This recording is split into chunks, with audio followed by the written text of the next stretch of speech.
Muito bom dia. Bons dias. Estamos bem? Estamos aqui? E eu convidar os irmãos a que juntos pudéssemos ficar de pé e vamos começar o nosso ato de culto com a leitura de uma passagem que se encontra no capítulo 16 do livro de João. É o verso 33 e a passagem está a ser projetada. Então, convidava a todos a que, a uma só voz, pudéssemos fazer esta leitura, as palavras do Senhor Jesus Cristo. E diz-nos assim o texto: Tenho-vos dito estas coisas para que em mim tenhais paz. No mundo tereis as tribulações, mas tende bom ânimo, eu venci o mundo. Através do Senhor Jesus, nós sabemos que um dia iremos vencer o mundo. Vamos ter acesso à vida eterna, vamos ter uma vida plena, repleta de alegria, de felicidade ao lado do Pai.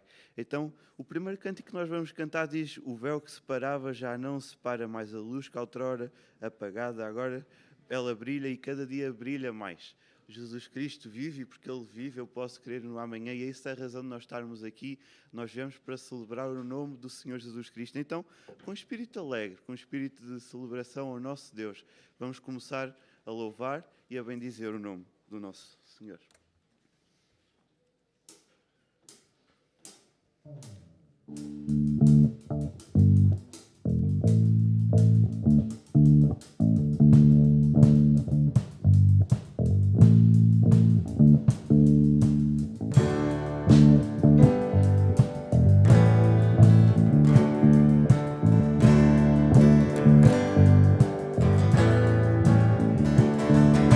Jesus, em tua presença, reunimos-nos aqui, contemplamos tua face e rendemos-nos aqui, pois um dia a tua morte trouxe vida a todos nós e nos deu completo acesso ao coração do Pai.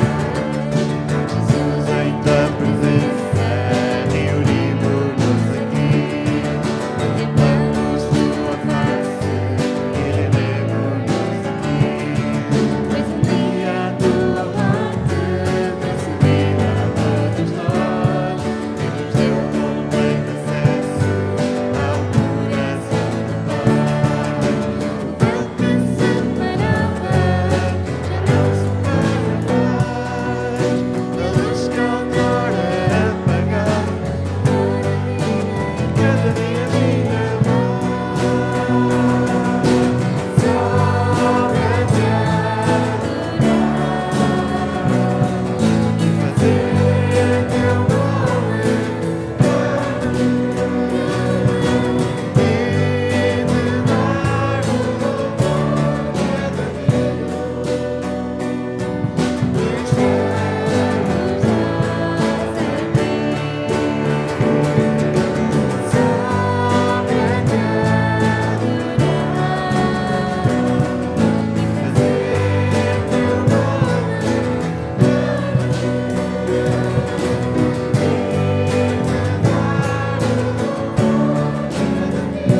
e te dar o louvor cada Senhor Deus, este é o nosso desejo. Estamos aqui para louvar, celebrar, cultuar o Teu nome, Pai. Pois só Tu és santo, santo, santo, digno de toda a honra, toda a glória, todo o louvor que flui do nosso coração e dos nossos lábios, Senhor Deus. Que esta manhã Tu te possas alegrar connosco, Senhor Deus, e que realmente o Teu Santo Espírito, Pai, possa estar aqui presente, a trabalhar em nós e incomodar-nos, Pai, para que nós possamos também sair daqui mais instruídos, Pai, da Tua presença, Senhor. Nós te estamos gratos, Pai, pela vida do Teu Filho, o Senhor Jesus Cristo. Te estamos gratos porque através dele e por meio dele e só por meio dele nós temos acesso à salvação, Senhor. Obrigado porque a cada dia Tu te revelas a nós, Pai, Tu te fazes Deus presente, Senhor. Obrigado pela Tua palavra, obrigado porque Tu nos indicas sempre o caminho que nós devemos pisar e caminhar, Senhor. Toda a honra e toda a glória sejam para Ti. Fica connosco, em nome de Jesus. Amém. E a convidar os irmãos ainda de pé, que pudéssemos abrir as nossas Bíblias no livro de Salmos, capítulo 121.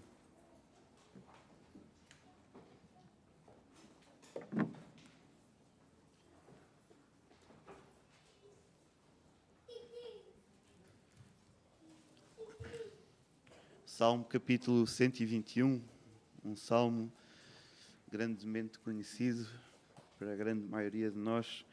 E este salmo diz-nos assim aqui: elevo os meus olhos para o monte, de onde me vem o socorro. O meu socorro vem do Senhor, que fez os céus e a terra. Ele não permitirá que os teus pés vacilem. Aquele que te guarda não se descuida. É certo que o guarda de Israel não se descuidará, nem dormirá. O Senhor é quem te guarda. O Senhor é a tua sombra ao teu lado direito. O sol não te prejudicará de dia, nem a lua de noite. O Senhor te protegerá de todo o mal. Ele protegerá a tua vida. O Senhor protegerá a tua saída e a tua entrada, desde agora e para sempre. Tremendo esta segurança que nós encontramos no Senhor Deus.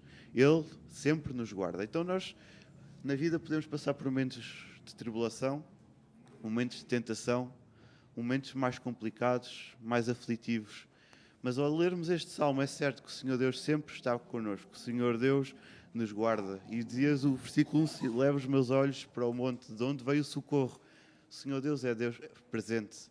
Ele sempre nos guarda, sempre nos socorre nos momentos de maior aflição, sempre nos livra de todo o perigo e de todo o mal. Então o próximo hino que nós vamos cantar, o hino 314 do cantor cristão, e este hino diz: estou seguro com o Senhor Jesus. E o refrão diz: descansando nos seus braços eu vou seguro, eu vou descansando no seu poder. Então, com alegria, vamos continuar a louvar e a bendizer o nome do nosso Senhor Deus.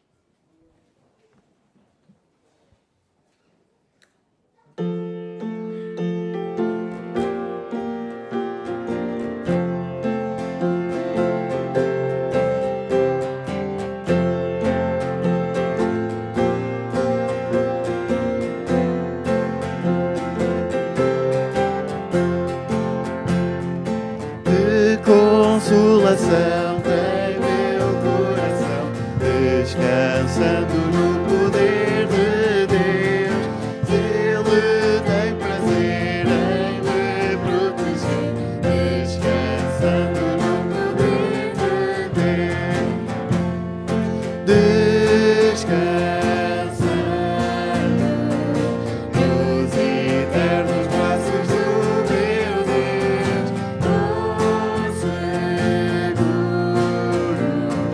Descansando no poder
que isto possa ser uma realidade na vida de cada um de nós aqui presente, que diante daquilo que se apresenta na nossa vida, nós possamos descansar sempre, cada dia e cada momento, no poder do nosso Senhor Deus. E o próximo cântico que nós vamos estar a cantar veio no seguimento disto. Cristo nos sustém, sim, Ele me susterá. Tão grande é o seu amor, Ele me sustém.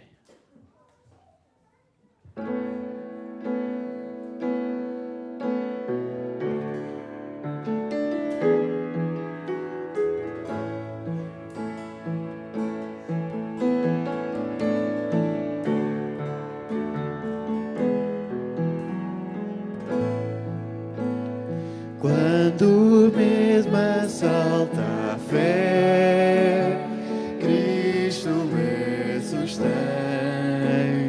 Quando o tentador vencer, Cristo me sustém. Sozinho no caminhar, não me susterei. Meu amor pode esfriar, mas Cristo me sustém. Cristo me sustém, sim, me susterá. Tão grande é o seu amor, Cristo me sustém.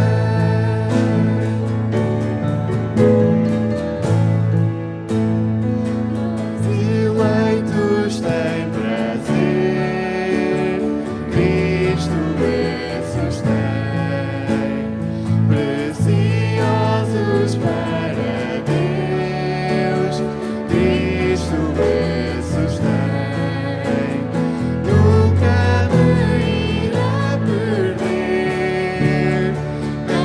assim escrito está. Com seu sangue me comprou, Cristo me sustém. Cristo me sustém, sim, me susterá. Tão grande é o seu amor, Cristo me sustém.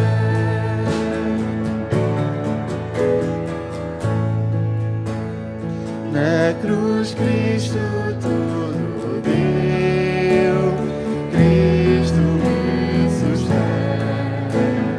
Satisfez o justo Deus, Cristo me sustém. Vida eterna assim ganhei, Cristo me sustém. Até o dia em que eu verei, pois irá voltar. Cristo me sustém, sim, me susterá. Tão grande é o seu amor, Cristo me sustém. Cristo me sustém, sim, me susterá. Tão grande é o seu amor, Cristo me sustém. Convidava uma irmã ou um irmão que sentisse desejo, que agora nos pudesse dirigir uma palavra de louvor e de exaltação ao nome de Deus. Querido Pai, obrigada porque na manhã deste dia, que é teu dia, Pai, nós podemos estar aqui reunidos para te louvar, para agradecer tudo que tens feito por nós. Obrigada, Pai, porque realmente o teu amor nos sustém, o teu amor nos faz levantar de manhã, nos faz deitar à noite, sempre que basta a tua graça. Ó Pai, vem ser com cada um de nós aqui presentes. Aceita o nosso louvor, a nossa gratidão, purifica, ó Pai, para que possa chegar ao teu altar como tu mereces, Deus. Querido Pai, eu quero te pedir que venha ser também com o pregador que vai transmitir a sua palavra. Ó Deus, que o teu Espírito Santo possa atuar na vida de quem prega e na vida de quem a ouve. Ó Pai, que possa haver liberdade para que o Espírito Santo possa atuar nas nossas vidas e que possamos sair daqui mais fortalecidos. Obrigada, Deus, porque tudo isto é possível, porque tu enviaste o teu Filho Jesus ao mundo para que nós possamos ter acesso a ti, ó Pai, porque realmente nós não merecemos o teu amor. Obrigada, Pai, aceita o nosso louvor, aceita a nossa gratidão e atende conforme as necessidades de cada um. É o que eu te peço em nome do teu Filho, Jesus. Amém. Ainda vamos entoar mais um hino, e este hino diz que nós estamos seguros, nós vivemos felizes com Jesus. E esta é a certeza que nos move, esta é a certeza que nos faz caminhar dia após dia na presença do nosso Senhor Deus. E durante este hino nós também vamos consagrar ao Senhor Deus os nossos dízimos e as nossas ofertas. Aqueles que nos visitam não se sintam constrangidos em participar. É um privilégio que nós temos em dar ao nosso bom Deus parte daquilo que Ele nos dá a cada dia. Então, enquanto cantamos este hino, eu convidava o irmão Rogério e o irmão Lourenço que nos pudessem auxiliar na recolha dos dízimos.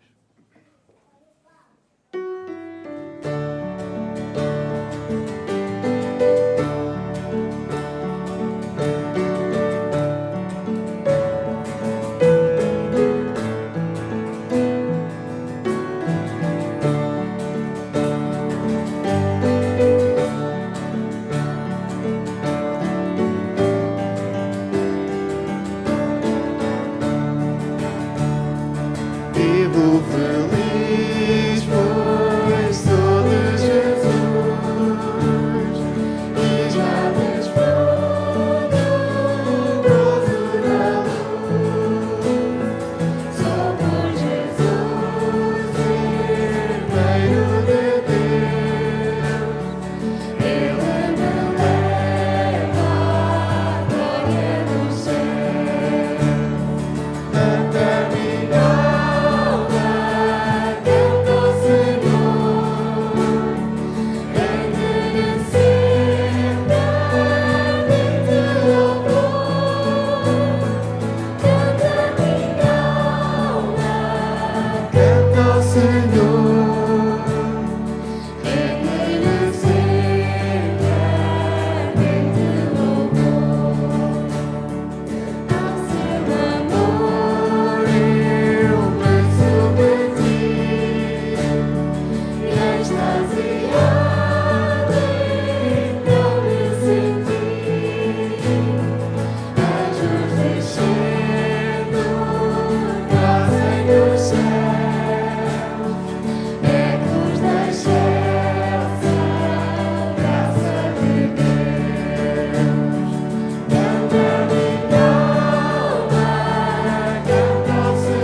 Convidava o irmão Rogério que nos pudesse dirigir uma palavra de oração.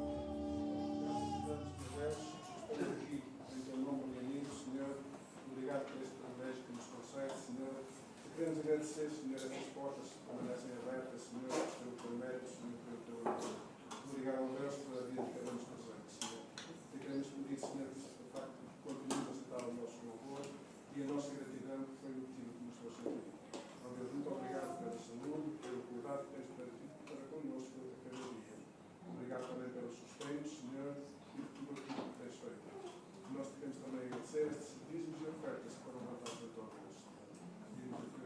Santo, Senhor, e a tua sabedoria, Senhor, para que elas possam ser empregues, Senhor, da melhor forma. Nós te louvamos e agradecemos tudo em nome de Jesus Cristo. Os irmãos podem sentar-se.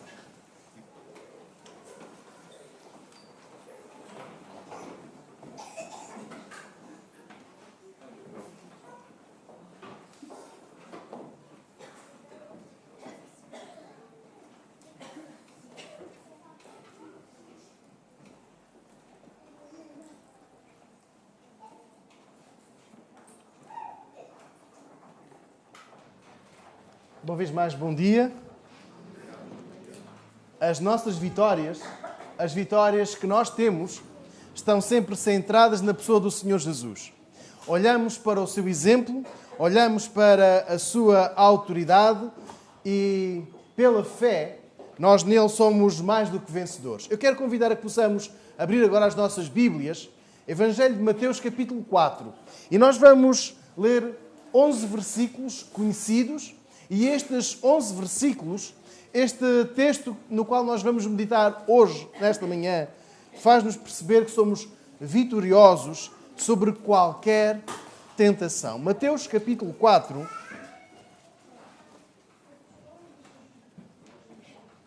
Mateus capítulo 4, versículo 1.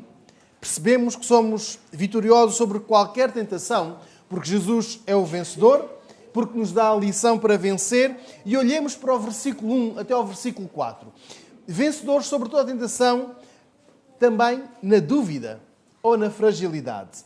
Versículo 1. Então foi conduzido Jesus pelo Espírito ao deserto para ser tentado pelo diabo. E, tendo jejuado 40 dias e 40 noites, depois teve fome. E chegando-se a ele, o tentador disse: se tu és o Filho de Deus, manda que estas pedras se tornem em pães. Ele, porém, respondendo, disse: está escrito, nem só de pão viverá o homem, mas de toda a palavra que sai da boca de Deus. Eu gostava de olhar convosco para o versículo 1. Quem levou Jesus para o deserto? O Espírito. Não foi o diabo que disse: anda cá que eu vou tentar-te. Anda cá que eu vou manipular-te. Nós estamos aqui a perceber no versículo 1 algo muito mais forte, muito mais amplo do que aquilo que nós possamos entender como as nossas fragilidades ou as nossas tentações.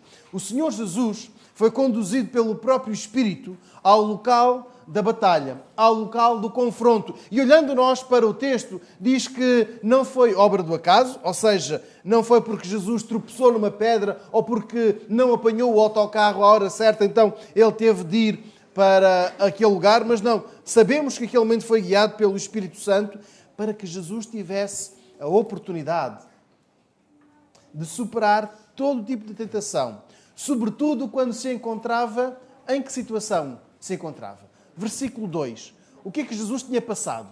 Como? Fome. Mas o que é que nos diz o texto? Que ele passou quanto tempo em jejum? Toda a gente ouviu. 40 dias e 40 noites. Jesus não ficou privado do almoço, de um almoço. Não ficou privado daquele pequeno lanche da tarde entre o almoço e o jantar. Estamos a olhar para o versículo 2. Jesus passou fome. Diz-nos o texto que Jesus tinha fome. E aquele momento de fragilidade alimentar, uma privação longa de alimentos, pode provocar alguma confusão. E neste estado de debilidade, por favor, nunca fiquem sem beber, nunca fiquem sem comer, só para testar as vossas forças. Não. O jejum serve para nós nos aproximarmos de Deus.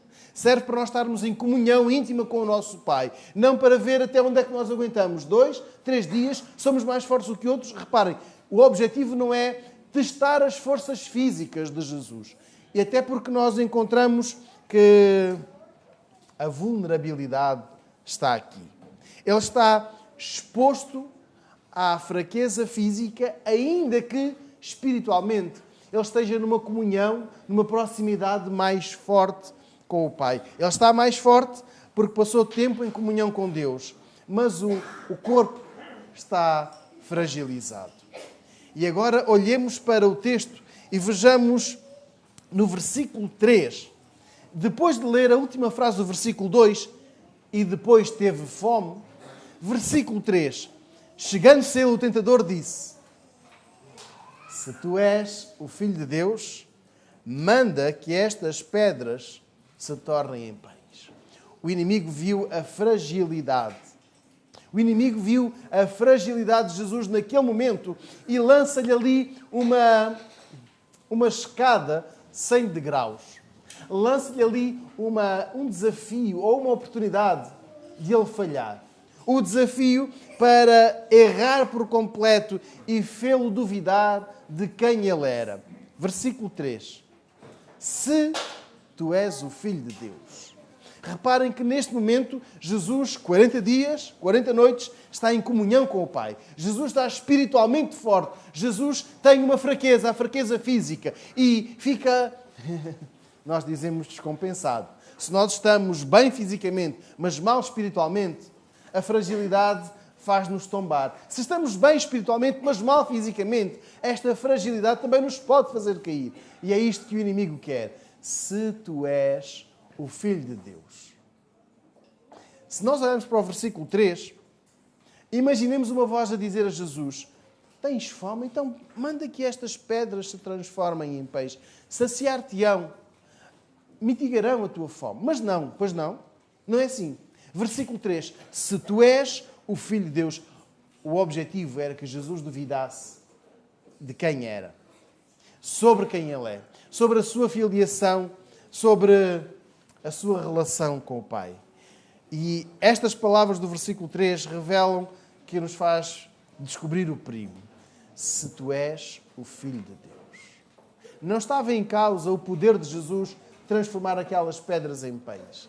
Estava em causa esta afirmação: se tu és o Filho de Deus. A primeira das tentações que Jesus sofreu, ou que Jesus foi confrontado, foi exatamente sobre a sua filiação a Deus. E não o seu poder de transformar, fosse o que fosse, pedras em pães ou pães em pedras. Podia ser o inverso, mas o objetivo era fazê-lo duvidar de que ele era mesmo o Filho de Deus. E esta condicionante, se abre as portas para o erro, abre as portas para o pecado, abre as portas para a queda. E no momento de discernimento, afetado pela ausência de alimentação, qualquer motivo seria suficiente para que Jesus duvidasse de quem era. E aqui o diabo arriscou. Tentou. Exatamente a palavra é esta. Tentou. Não só tentou a sua sorte, como tentou fazer com que Jesus errasse, que Jesus caísse, que Jesus pecasse, que Jesus se afastasse do seu Pai. Os dias de fragilidade, sejam eles fragilidade social, a falta do convívio, a falta da proximidade, a falta de um abraço, os dias de fragilidade financeira, e este mês tem 31 dias, é muito longo, e o vencimento é igual ao do mês passado, parece que encurtou, ou quando a fragilidade for de saúde, for física, a nossa condição estiver mais frágil, todas estas fragilidades não devem prevalecer sobre a nossa filiação, sobre a nossa relação com Deus. Esta é a tentação que o diabo vai procurar colocar na nossa mente. Tu não és filha de Deus. Tu não és um filho de Deus. Olha para o estado frágil em que tu estás. Olha para o momento difícil em que te encontras. Olha para o momento tão só e Deus onde é que está? Se realmente tu és o Filho de Deus, manda que estas pedras se transformem em peixe. Percebemos agora neste momento onde é que está Deus? O diabo está a levantar a possibilidade de Deus não estar ali. Apesar de Jesus ter passado 40 dias em intimidade com o Pai. Mas se realmente tu fosses o Filho de Deus, terias o alimento, terias a saúde, terias tudo aquilo que necessitas e que mereces. E vem então, os irmãos lembram-se do domingo passado do mérito. E agora o diabo deixa aqui subentendida a ideia. Se tu realmente és o Filho de Deus, manda que estas pedras se transformem em pães. Temos Deus como Pai. E é Ele que recorremos quando estamos em dificuldade. Seja uma dificuldade material, seja física, seja espiritual. É a Deus que nós pedimos sabedoria. É a Deus que pedimos a capacidade, pedimos a força para superar toda a dificuldade, todo o tipo de crises. É a Deus que nós recorremos. Mas agora o versículo 3 vemos como o diabo quis aproveitar o momento. E nós temos alguns momentos da nossa vida que nos mudam. Nós temos até um ditado que diz: a ocasião faz o ladrão. Eu não sou ladrão, mas naquele momento ninguém estava a ver e foi só um momento. E aqui era só um momento. Versículo 3. Se tu és o Filho de Deus, manda que estas pedras se transformem em pães. Naquele momento, o diabo quis fazer Jesus duvidar de que Deus estava com ele. De que ele era Filho de Deus. E que naquele momento Jesus tinha de provar que era capaz de transformar aquelas pedras em pães, mas ele tinha de provar que era Filho de Deus. Ao diabo. Não ao Pai, mas ao diabo. E o pão, percebemos, naquele momento era importante para Jesus. Iria trazer a recuperação física, iria trazer o renovar da força, até do discernimento. E se o fizesse, Jesus estaria a agradar ao Pai? Não. Jesus estaria a agradar a cumprir a sua missão? Não. Jesus estaria a agradar ao diabo. E daí nós encontrarmos a resposta no versículo 4. Estamos a ler? Alguém pode ler o versículo 4, por favor?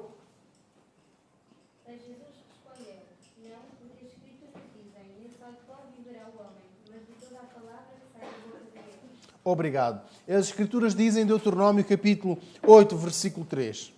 Quando Moisés fala a uma geração do que aconteceu no passado, esta geração de Deuteronômio 8.3 não é a mesma que viveu a libertação extraordinária e miraculosa do Egito. Então Moisés está a recordar aquilo que no passado aconteceu e de como eles deviam ter um compromisso sólido, firme para o futuro, antes de entrarem na terra. O temor ao Senhor. O temor ao Senhor. E o que tinham vivido os seus pais, que passaram por momentos difíceis, mas que provaram o sustento divino. Contudo, Moisés diz que não só de pão vive o homem, mas de tudo o que sai da boca do Senhor. Recordando que o sustento que eles tiveram no deserto, que os pais daquelas pessoas que ouviam Moisés ali, os avós, tinham sido sustentados no deserto, quer com água, com fontes, algumas delas que jorraram naquele momento, quer com o pão que descia do céu, quer com aquelas aves que voavam tão baixo que eles podiam apanhar, eles não tinham de ir caçar. Não está aqui a falar disso. Então Moisés diz, mais importante do que o pão, que é importante, é aquilo que vem da parte do nosso Deus. Então Jesus cita as Escrituras para não incorrer no erro de duvidar quem é. Jesus apega-se à Escritura num momento de dúvida, num momento de fragilidade, num momento em que és mesmo Filho de Deus? Então manda que estas pedras se transformem em pães. Então Jesus vai buscar a sua resposta, a sua força na Escritura. Mais importante do que o momento, mais importante do que a ocasião, é a estabilidade.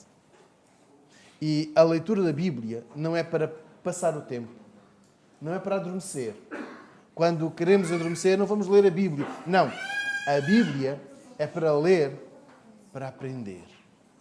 A Bíblia é para ler, para reforçar. Não é para reforçar as nossas defesas quando estamos no outono agora. Temos de ler a Bíblia para reforçar as nossas defesas contra a gripe. Não, a Bíblia não nos vai proteger contra a gripe. A Bíblia vai nos proteger contra estas ciladas, estas armadilhas. Tu és mesmo Filho de Deus? És mesmo Filho de Deus? E Jesus cita as Escrituras.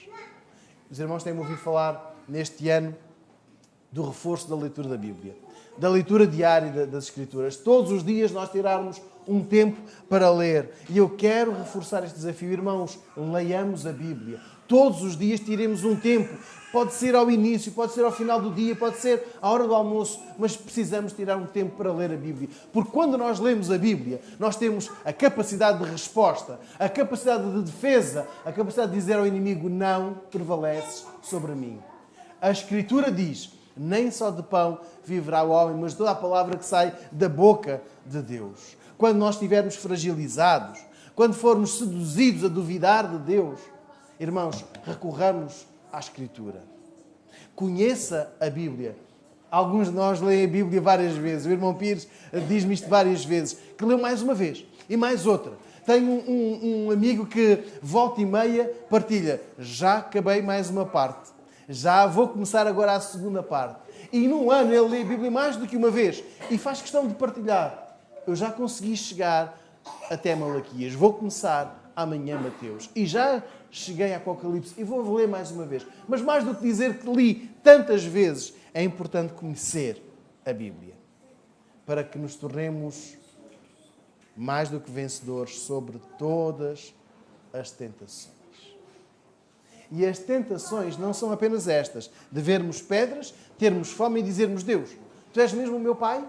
Então manda que estas pedras se transformem em peixe. Há uns anos falava com um empresário que atravessava com assim, uns momentos de grande dificuldade. Tinha feito um investimento que, em função das receitas dos anos anteriores, era um investimento acessível para o seu negócio, e ele tinha planeado que aquele investimento iria trazer o retorno em pouco tempo. 5 anos, 3 anos. 3 a 5 anos. Tinha pensado. Acontece que tudo mudou. Mudou para pior. E ele não só deixou de ter as receitas, como passou a ter ainda mais despesas. E nós sabemos que quando temos boas receitas e poucas despesas, a vida corre-nos bem. Mas quando é o inverso, quando deixamos de ter receitas, as despesas estão lá e parece que aumentam. E este empresário foi aliciado com a possibilidade de entrar num avião, levar uma mala e que lhe renderia 200 mil euros. Alguém perguntou: o que é que tu farias? 200 mil euros? Aliviava-me todos os problemas, os atuais e eventualmente alguns futuros. Eu aliviava-me. Eu ficava livre. Era só levar uma mala. E eu pergunto: faríamos isto? Entraríamos no avião, a levar uma mala e à chegada teríamos 200 mil euros. Aquela dívida, aquele problema, ficaria apagado. E eu pergunto: estamos a ler aqui o versículo 3? Se tu és o Filho de Deus, manda que estas pedras se transformem em pães. Pergunto: o que fazer numa situação destas? Aceitar a oportunidade como providencial? É só entrar num avião, levar uma mala, não tenho de saber o que lá está dentro, correr o risco? Ou procurar uma palavra? Procurar uma resposta nas Escrituras? Estamos a perceber o que Jesus faz? Não olha para o momento. E no momento ele tinha fome. Versículo 2 diz isto mesmo: e teve fome. Ele estava com fome, ele estava em dificuldade, estava a necessitar. E naquele momento surge uma oportunidade: manda que estas pedras se transformem em peixe. E eu vou fazer. Primeira frase: se tu és o Filho de Deus. Podia passar ao lado, mas Jesus está atento. Então estejamos atentos, olhando para a palavra de Deus. E esta é a lição de Jesus, o exemplo que Jesus deixa. Quando nós estivermos fragilizados, quando estivermos a passar por uma situação mesmo muito delicada, podem ser 40 dias de aperto financeiro, podem ser 40 dias de aperto de doença, podem ser 40 dias de aperto familiar. Nunca duvide de quem Deus é, daquilo que Deus tem para si. Nunca duvide que Jesus veio, morreu em seu lugar. Nunca duvide que a morte de Jesus foi para agradar ao Pai, não ao diabo. Acredite que Jesus pagou o preço por nós, não ao diabo, mas ao próprio Deus. E é esta lição que nós queremos tirar hoje. Ler a Bíblia, procurar corretamente o que devemos fazer à luz da Escritura.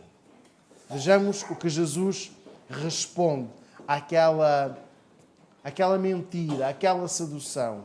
Nem só de pão viverá o homem, mas de toda a palavra que sai da boca de Deus. Vamos ler a Bíblia. Não à sorte. Não abrir assim à sorte, ao calhas, e dizer, esta é a palavra que Deus tem para mim. Leia com ordem. Procure as realidades, procure não as circunstâncias, mas aquilo que Deus tem para lhe mostrar. Procure e encontre a resposta. Encontre a resposta para dizer ao tentador, aqui não me ganhas. Mas vejamos versículos 5 a 7, a desconfiança sobre a palavra de Deus. Então o diabo o transportou à cidade santa e colocou-o sobre o pináculo do templo e disse-lhe, se tu és o Filho de Deus, lança-te daqui abaixo, porque está escrito que aos seus anjos dará ordens a teu respeito e tomar-te-ão nas mãos para que nunca tropeces com o teu pé em alguma pedra. Disse-lhe Jesus, também está escrito, não tentarás o Senhor teu Deus. A desconfiança sobre as Escrituras. Ai sim, tu venceste citando as Escrituras e agora o diabo usa uma outra artimanha, que é distorcendo as Escrituras. O que é que nos diz? Já agora, problemas. Vejamos o problema que o diabo levanta a Jesus. Será que é mesmo assim? Ele diz no versículo 6, atira-te daqui abaixo. Porque está escrito. E agora vejamos. Será que é mesmo a alimentação? Não é só do pão? Também é o que sai da boca de Deus? Também é aquilo que vem da palavra de Deus? Também nos alimenta? Será mesmo assim? Então vamos lá pegar na palavra de Deus. Versículo 6. Atira-te aqui abaixo, que aos seus anjos dará ordens a teu respeito, tomar-te-ão nas mãos, para que nunca tropeces com o teu pé em pedra alguma. É mesmo assim? A Bíblia não é um livro de loucuras. Ainda que alguns digam que sim. A fé não é loucura. E o facto de relatar vitórias, conquistas de uma minoria sobre uma maioria, o facto de relatar sobre a vitória de fracos sobre fortes, não é loucura. E aquilo que o diabo sugere aqui a Jesus é que ele se torne um louco, que ele atente contra a sua própria vida. E ele diz, atira-te. Os irmãos conhecem o Salmo 91. Alguém sabe somente o primeiro versículo do Salmo 91? Wesley e Fabiana, falávamos do Salmo 91 a semana passada. Diz, aquele que habita... Alguém pode ler o versículo 1, pronto, abrindo assim é mais fácil. Como é que diz? Aquele que habita nos esconderijos do Altíssimo? Pois é. Nós temos um cântico que já não cantamos há muito tempo, mas também não vou cantar agora, que fala disto mesmo. Então, nós temos a certeza que descansados, escondidos no nosso Deus, encontramos o descanso. Quando estamos refugiados no Senhor, nós temos o descanso. Mas eu pedi que alguém pudesse ler mais à frente, no Salmo 91, lendo mais à frente, o que é que diz? Olhando nós para este Salmo tão bonito, olhando nós para este texto tão confiante, tão estimulante, diz no versículo 3. Alguém pode ler o versículo 3, por favor? Obrigado. Agora, outro pode ler o versículo 7, por favor? Sim.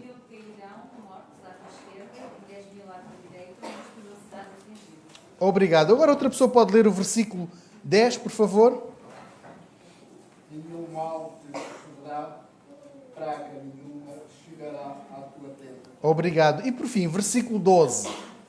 Eles vão segurá-lo com as suas mãos, para que nem mesmo seus pés sejam feridos nas pedras. Obrigado. Então estamos a ver, o diabo cita aqui as Escrituras do Salmo 91. Este Salmo que nós até sabemos como começa, e alguns até sabem um bocadinho mais, e o diabo agora diz a Jesus, é mesmo assim?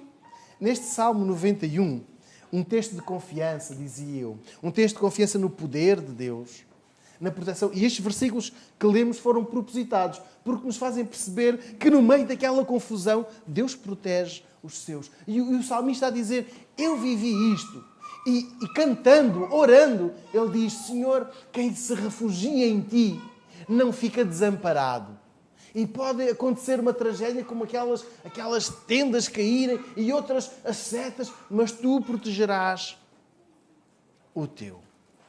Em Deus ele encontra abrigo, proteção, mesmo no tempo das dificuldades. Estamos a falar então das armadilhas, da peste, do assalto ou das setas e das pragas que serão vencidas em Deus.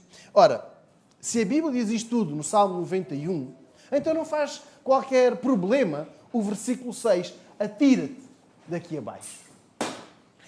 Põe à prova a palavra de Deus. Vamos ver se a Bíblia é mesmo verdadeira. Vamos ver se a Bíblia é mesmo real. Então, atira-te daqui acima, porque a Bíblia diz que, Salmo 91, versículo 12, os seus anjos vão amparar-te. Então, se a Bíblia diz isto, por que tu não o fazes? Não tens fé? Não acreditas? Afinal, não vive só da palavra de Deus. Não é a palavra de Deus que é o mais importante. E agora? Como é que Jesus vai superar esta? Porque se a Bíblia diz que Deus enviou os seus anjos para proteger quem está debaixo da sua sombra, quer dizer que Jesus se deve atirar daquele lugar alto. Estamos a ver o desafio à credibilidade da Bíblia. Estamos a ver como nós podemos ouvir uma voz, não a citar as Escrituras, mas a enrolar as Escrituras. Força, vai, atira-te. Qual é o teu problema? Não acreditas na veracidade da Bíblia? Onde é que está a tua fé? Qual é o tamanho da tua confiança na palavra de Deus? Vai lá. Será que a Bíblia é mesmo a autoridade? Nós, enquanto igreja, temos a Bíblia como a nossa única e suficiente regra de fé e prática. Quer isto dizer que quando a Bíblia diz que sim, nós dizemos sim. Se a Bíblia diz não roubarás, não vamos roubar. Às vezes podemos roubar. Não roubarás. Estamos a perceber? A Bíblia, quando diz que é, nós acreditamos que é. Quando a Bíblia diz que não é, nós acreditamos que não é. E agora? Como é que fica? Podemos atirar-nos de um lugar alto e depois ver se Deus é capaz de nos proteger? Vamos testar a veracidade das Escrituras. Será que se eu me atirar lá de cima, eu verei anjos a voar para me amparar? Se não acontecer isto, se não aparecer um anjo, será que Deus falhou? Será que é a Bíblia que está errada? Como é que nós respondemos a estas questões? Quando eu caí, quando eu magoei, quando eu falhei, onde é que estava Deus? Estamos a perceber o que o diabo diz a Jesus? Não é tanto confia, mas é desconfia. E a tentação nunca nos vai querer levar para a confiança, mas para a desconfiança. Nunca nos vai dizer descansa em Deus, que Deus te trará a solução, mas põe-te em problemas, arranja conflitos para ti e depois vais ver como a Bíblia falhou.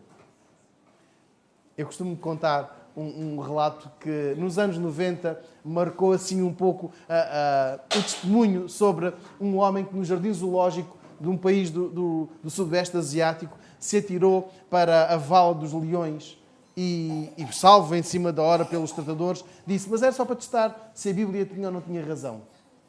É diferente.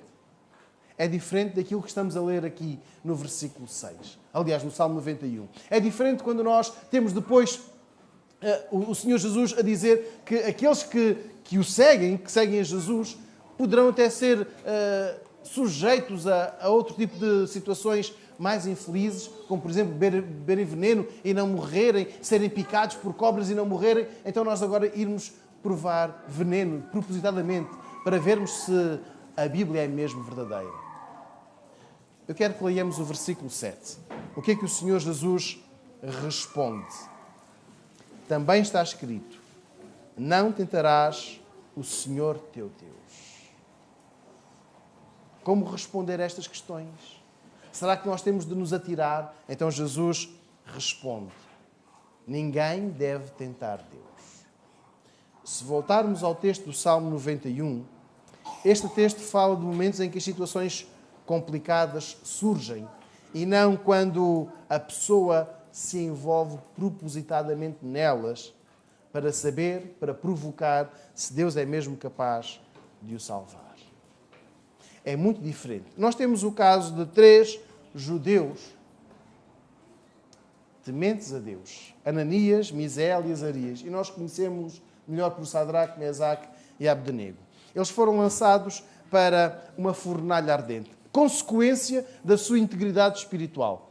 Ou seja, eles tinham de adorar aquela estátua e eles recusaram-se. Tiveram uma última oportunidade de se retratar e eles disseram que não o fariam. A consequência seria serem queimados mortos. E eles disseram que podiam ir, porque se recusavam a adorar a estátua construída pelo rei Nabucodonosor, mas aquela decisão podia custar-lhes a vida. Eles acreditavam que Deus os livraria, mas se não os livrasse, eles morreriam na fidelidade a Deus. Está em Daniel no capítulo 3, versículos 17 e 18. Ainda acreditamos que Deus tem poder para nos salvar, mas se não salvar, nós continuamos fiéis. Não foram eles que disseram ao rei Nabucodonosor: envia-nos para lá e vais ver como Deus nos vai livrar. Não. Eles não aceitaram que a sua vida espiritual, que a sua consagração a Deus, que a sua dedicação a Deus fosse beliscada por uma ordem, por uma proibição. Eles não aceitaram e mantiveram-se fiéis a Deus. Eles não foram atrás do problema. O problema, a complicação surgiu nas suas vidas. E é esta a resposta do Senhor Jesus no versículo 7. Agora, citando Deuteronômio, capítulo 6, versículo 16. Deuteronômio, capítulo 6. Peça um de nós que possa ler, por favor. Deuteronômio 6, versículo 16. Um de nós pode ler. Por isso não devem glorificar o Senhor, vosso Deus, foi o que aconteceu quando vos estavam contra ele em Massá. Obrigado. Não ponham à prova o Senhor vosso Deus. Depois da repetição do Shema, Moisés ordena àquela geração de israelitas que nunca tentem, nunca ponham Deus à prova. Isto aconteceu anteriormente, aconteceu no passado, quando as pessoas murmuraram contra Deus, contra Moisés, por faltar a água. E o desejo de Deus era que aquele povo confiasse e que não provocasse o Senhor que os guiava. O Senhor que os tinha guiado desde o Egito. O Senhor que os tinha protegido. O Senhor que os sustentava. E Deus não queria ver um povo ingrato, um povo desagradado, mas um povo confiante. E Jesus confiava na proteção do Pai. Mas não iria provocar o Pai para ver se era capaz de lhe enviar um dos seus anjos ou alguns dos seus anjos. Se Deus teria o poder para o socorrer se atirasse dali abaixo. Repito, Jesus podia atirar-se e certamente que seria protegido. Mas se o fizesse, ele estaria novamente a agradar ao diabo. Daí o versículo 7. Não tentarás ao Senhor teu Deus. Então nós podemos perceber que não devemos duvidar da palavra de Deus. Não vamos colocar o texto bíblico na perspectiva do teste. Na perspectiva do será que é mesmo assim? O diabo às vezes também pode ter razão. Estou com Deus, mas também estar com o diabo não faz mal. Nada disso. Nós não devemos olhar para a palavra de Deus como uma oportunidade de agradar, de satisfazer ao diabo, para ver se é mesmo assim que a Bíblia diz. Isso é provocar a Deus. E é isso que o Senhor Jesus está aqui a citar no versículo 7. Vamos recordar que Sadraque, Mesaque e Abdenego não se atiraram para a fornalha. Daniel não se atirou para a cova dos leões para saber se Deus os protegeria.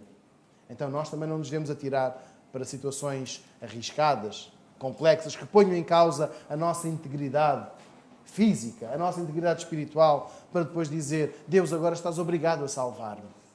Deus, estás obrigado a socorrer-me. Deus, estás obrigado agora a enviar um anjo. Deus, estás obrigado agora a fazer isto.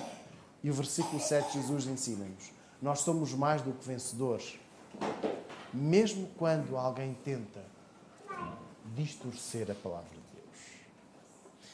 Somos mais do que vencedores a confiar em Deus e não a provocar e não a tentar Deus. Não a tentar se a Bíblia é mesmo capaz, se a Bíblia é mesmo credível, se a Bíblia é mesmo verdadeira.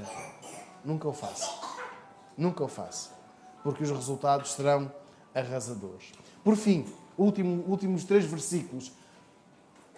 até mesmo em pequenos lapsos. Versículo 8 até ao versículo 11. Mateus, capítulo 4, versículo 8 até 11. Novamente o transportou o diabo a um monte muito alto e mostrou-lhe todos os reinos do mundo e a glória deles. E disse: tudo isto darei se prostrado me adorares. Então disse-lhe Jesus: vai-te, Satanás, porque está escrito: ao Senhor teu Deus adorarás e só a Ele servirás. Então o diabo o deixou, e eis que chegaram os anjos e o serviram. Para terminar o relato bíblico, diz que o diabo levou Jesus a um monte muito alto. E de lá ele conseguia ver a glória, o brilho, a alegria, o esplendor de todo o mundo. E faz-lhe uma proposta. Como dizia há pouco, a ocasião faz o ladrão. E agora faz-lhe uma proposta. Tudo isto é teu. Tudo isto eu entrego nas tuas mãos. E é tão bom.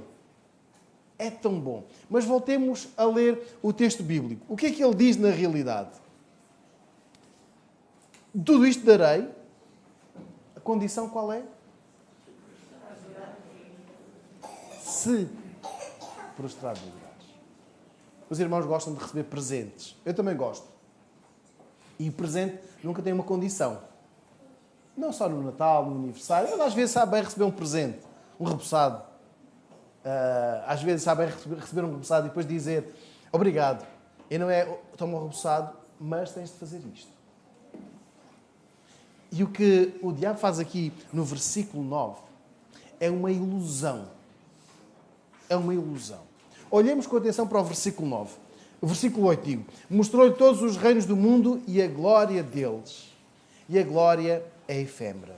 Esta oferta enganadora era para Jesus receber a glória de todos aqueles reinos. A contrapartida era ajoelhar-se por uns breves segundos, talvez nem 2 segundos chegaria. E ele naquele momento teria de adorar, prestar adoração ao diabo. Mas era uma coisa muito simples. Era uma coisa muito simples e até era, não custava, não doía. Ninguém saberia. Era uma coisa quase como que um pacto secreto.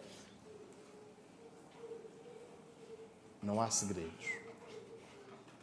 E esta tentação parece inocente, rápida e sem grandes consequências. Uma coisa assim muito, muito ligeira. Talvez a anterior fosse mais complicada, tirar-se lá de cima e ter de confiar que Deus iria... Enfim, mas esta aqui até podia ser assim mais suave, menos dolorosa. Mas vamos olhar com atenção. Não há nada de mais grave nem menos grave. É tão enganador este como o anterior. É tão grave este erro como o anterior. Porque o diabo convida a Jesus a ceder num ponto, por curtos instantes, uma coisinha rápida. Eu repito, ninguém veria, ninguém saberia, seria um pacto secreto entre eles. E esta é a rasteira. Em primeiro lugar, o mundo que o diabo domina não interessa a Jesus. O mundo que o diabo domina, esta glória que ele apresenta a Jesus, não interessa a Jesus. Não interessa nem a nós. Porque é uma coisa rápida, passageira. Eu costumo dizer que todos os 4 anos temos os Jogos Olímpicos. E para quem gosta dos Jogos Olímpicos, não só da cerimónia de abertura, mas a partir daquele dia, nós ficamos até o último dia para ver quem vence a maratona. Os Jogos Olímpicos têm um ponto alto na maratona masculina. Os irmãos sabem que a origem da maratona é uma distância de 42 km e meio entre Maratona e Atenas. Então faz-se aquela prova, a prova final, a prova rainha. E nós lembramos de quem venceu a maratona masculina em 1992? Não, pastor, nem sequer era vivo nessa altura, portanto deixa lá isso. Já não me lembro, já foi em 92, vai fazer 30 anos, e depois está a falar disso. Estamos a perceber? Não, isso foi em 84. 84, irmão gentil. E nós lembramos porque foi o nosso. Mas depois quem ganhou em 88? Quem ganhou em 92? É efêmero. É efêmero. E olhamos para o versículo 9. Ele oferece algo a Jesus que não interessa. Algo que é efêmero. E ainda assim faz uma proposta. Adora-me. Adora-me. Perde a tua exclusividade. Perde a tua devoção a Deus. Perde a tua filiação. Perde o futuro. E ganha o momento. E ganha agora. E ganha o brilho. E ganha uma coisa rápida, passageira, que não te vai trazer regalias, privilégios para toda a tua vida. Versículo 10. Vai-te, Satanás, porque está escrito: ao Senhor teu Deus adorarás e só a Ele servirás. Esta é a resposta final de Jesus. Esta é a resposta final de Jesus. A adoração é exclusiva a Deus. Não há uma pessoa, não há uma entidade que mereça a adoração, a reverência, nem que seja por breves instantes. Aquela satisfação momentânea aparece por duas vezes. A primeira, manda que as pedras se transformem em pães e vai acabar a tua fome, certo? A segunda é, olha para este brilho, olha para este esplendor, olha para esta glória. É para ti. É passageira, mas é para ti. Ficas aqui famoso. A ideia é desviar Jesus. Consequências não são importantes, não são reveladas. Apenas aquilo que poderia significar o momento, o quão agradável era o momento, instantâneo, mas por duas vezes Jesus rejeita o imediato, o instantâneo, o passageiro. Isto faz-nos perceber que somos mais do que vencedores. Quando nós olhamos para o versículo 9, podemos pensar em tantas aplicações, em tantos sucessos no trabalho, ter então uma promoção, ter um aumento, não só em termos de estatuto, mas como a nível financeiro ganhamos mais. E nós pensarmos em como isto se pode traduzir numa melhoria na qualidade de vida da nossa família. Como nós podemos ter a fama na escola, nem que seja por uma semana, por um dia, mas nós naquele dia vamos ser os maiores, vamos ser os melhores. Como isto vai trazer uma diferença lá em casa. E olhem a consequência. A ruína. A ruína. E Jesus ensina-nos a rejeitar, ensina-nos a dizer não a essas ofertas. E falo novamente citando as Escrituras.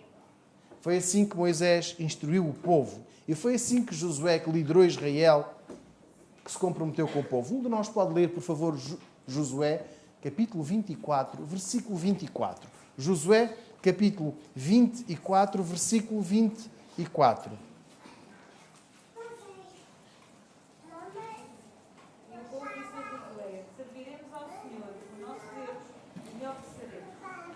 Há aqui um compromisso. Josué diz ao povo: já passámos toda esta fase e agora estamos numa nova etapa da nossa vida.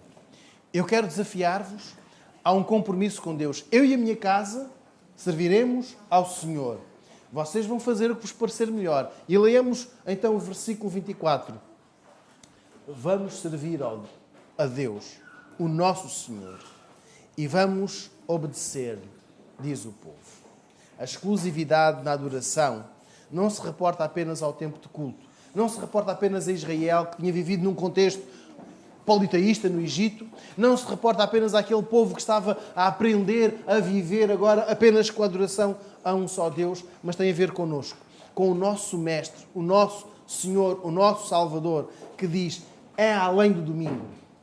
Na tua vida só pode haver uma voz de autoridade. No teu dia-a-dia só pode haver uma voz de comando, uma voz de controle na tua vida. E essa voz é de Deus, a quem nós chamamos o Senhor. O Senhor.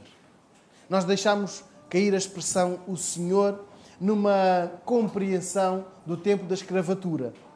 Já não temos, não nos lembramos, nunca vivemos sobre ela. Mas o Senhor tinha o escravo e aquilo que o Senhor dissesse, o escravo tinha de fazer. O Senhor tinha até o poder de tirar a vida ao seu escravo. E se ele estivesse doente e o Senhor não tinha qualquer prazer em tratar daquele escravo, podia deixá-lo morrer em agonia.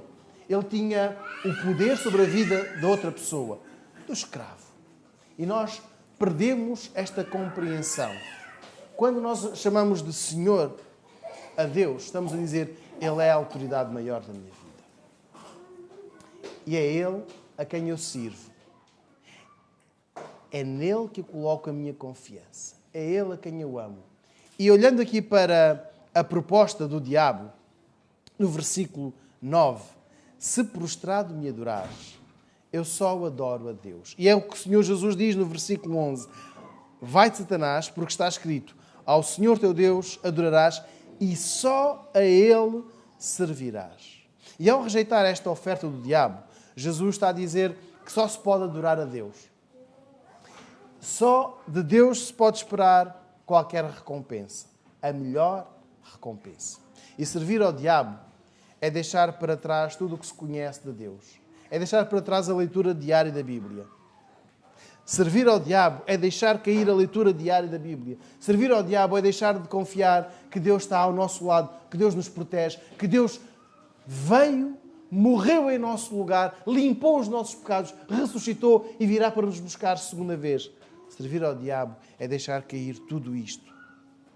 Ir atrás do instantâneo. Ir atrás do efêmero.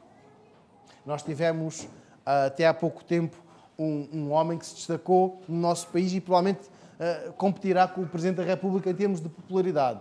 O vice-almirante Gouveia e Melo foi o homem que conseguiu liderar a equipa de vacinação e pôs as coisas todas em ordem. Pôs um objetivo até agosto, até setembro, e em agosto ele já tinha quase que atingido. Em outubro ele disse: acabou a minha parte, a minha missão, acabou. E ficámos a admirar aquele homem. A capacidade que ele teve de mobilizar tanto civis como militares para enfrentar a vacinação. E temos uma das maiores taxas de vacinação na Europa. Somos nós. E este homem merece-nos o nosso respeito, a nossa admiração, mas não a nossa adoração. Igual a ele, outros homens houve. E outros existirão. Mas nenhum merece a nossa adoração. Agradecemos o esforço que ele fez e outros que fizeram, mas nós não os adoramos. O protagonismo efêmero não vem de Deus. Esta realização rápida, aquele destaque que dá direito a um escritório maior, a um salário melhor, a algo mais confortável, ao reconhecimento dos colegas, a importância que se pode dar a uma determinada pessoa, tudo isto foi rejeitado. Porque a oferta que está no versículo 8 não agrada a Jesus. Não é esta que nos agrada. Nós não buscamos a glória, o protagonismo deste mundo. Nós não buscamos o reconhecimento. Mas nós gostamos de ser reconhecidos. Bom trabalho, professor. Bom trabalho, doutor. Bom trabalho, meu funcionário. Para resistir a todas as tentações, a Igreja, em primeiro lugar, deve conhecer bem a Bíblia. Não se pode deixar enredar por textos bíblicos retirados do contexto. E daí ser importante ler a Bíblia com sentido. Com sentido e não ao acaso. Porque ao acaso foi o que o diabo fez. Tirou-lhe o Salmo 91, um versículo, 2 versículos e disse: agora atira-te. Então nós não vamos ler a Bíblia assim. Vamos ler a Bíblia com ordem, com sentido. Nós devemos estar atentos às ofertas que recebemos. Seja no emprego, nos nossos relacionamentos sociais, ou nos relacionamentos amorosos, mas sobretudo devemos estar atentos às consequências que cada escolha acarreta. Cuidado com os ses. Cuidado com os ses. Cuidado quando a oferta pode até parecer boa, mas implica algo que prejudica por completo. Cuidado com as respostas rápidas, aquelas imediatas, aquelas satisfatórias para alguns pensamentos e respondemos que sim e todos ficam agradados. Então nós vamos dizer sempre que sim, mas que são sims afastados de Deus. Cuidado. Cuidado quando o nosso sim está em desacordo com o ensino bíblico. Vamos ler as Escrituras. Vamos ler com atenção. Cuidado para não nos atirarmos para o perigo. E depois, depois seja o que Deus quiser. Outra frase. Seja o que Deus quiser. Cuidado. Depois, Deus terá de me livrar. Porque é assim que diz na Bíblia. Não é assim que diz na Bíblia. Não se atire para o perigo. E depois, depois Deus terá de me livrar porque é o que diz na Bíblia. Não é. Repare nas respostas de Jesus. E são 3 respostas. Versículo 4. Ele disse, está escrito. Versículo 7. Também está escrito. Versículo 10. Vai de Satanás, porque está escrito. Terminando, lendo o versículo 11, que foi o único que ainda não lemos. Mateus 4:11.